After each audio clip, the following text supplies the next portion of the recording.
মাননীয় জাতীয় সংসদ সদস্য শ্রী ননী গোপাল মণ্ডল,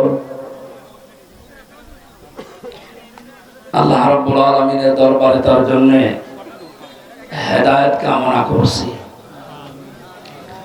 আল্লাহ যেন তাকে ইসলামের শশীতল ছায়া এনে দেন। এই পৃথিবীতে যত ধর্ম আছে, সৃষ্টিকর্তা বলেন, মালিক বলেন, গড বলেন, যাই বলেন, তিনি কিন্তু একজনই। কথা বলেন না কেন?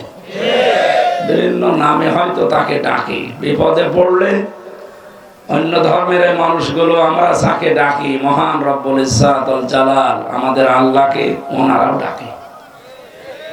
আমি বরিশালে পড়তাম যখন, ওই সময় নৌকায় যাওয়া লাগতো, ব্রিজ হয়নি। ঝড় ওঠার পরে নৌকা কি অবস্থা হয়, আজকে আসার সময় তো একটু টলাটলি দেখলাম।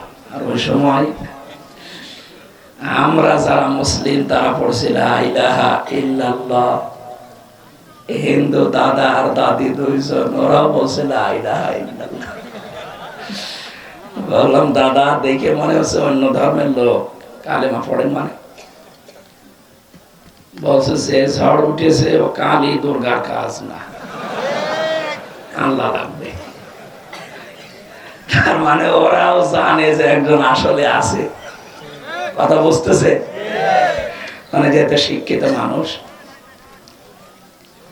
দোয়া করছে আল্লাহ রাব্বুল আলামিনের দরবারে, আমি এ পর্যন্ত যত মানুষকে ইসলাম ধর্মে দীক্ষিত করেছি, মুসলমান বানিয়েছি, অধিকাংশগুলো শিক্ষিত, বেশিরভাগ সব অনার্স মাস্টার্স করে। ওনাদেরকে আমি কোরআন শরীফ বলেছে আগে শেষ করে। আপনার যদি ইচ্ছা হয় যে না এটা পিওর ধর্ম না, খাঁটি ধর্ম না, আপনার যেটা ভালো লাগে সেটা করে। কোরআন 1 বছরের ভেতরে একবার শেষ করার পরে সাক্ষাতে অথবা কল দিয়ে বলে, হুজুর যা বলেছিলেন পেয়েছি। ইসলাম, পৃথিবীতে একটাই মাত্র ধর্ম আল্লাহর কাছে মনোনীত, তার নাম ইসলাম। তার নাম কি? ইসলাম।